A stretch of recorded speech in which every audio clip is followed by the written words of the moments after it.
បាទសួស្តីទាំងអស់គ្នាសាជាថ្មីថ្ងៃនេះយើងនឹងសិក្សាទៅលើ John Sheeran to India មានសរុប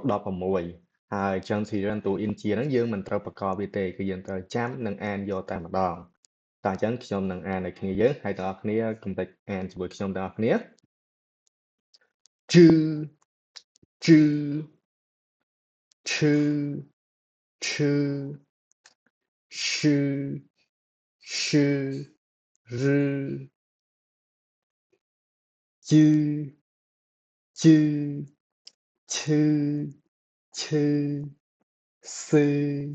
sư vu vu y y y y កន្លែងនេះគឺអានមកស្រួចណា y year year អានេះមកស្រួចដែរ year year មកស្រួចដូចគ្នា yuan yuan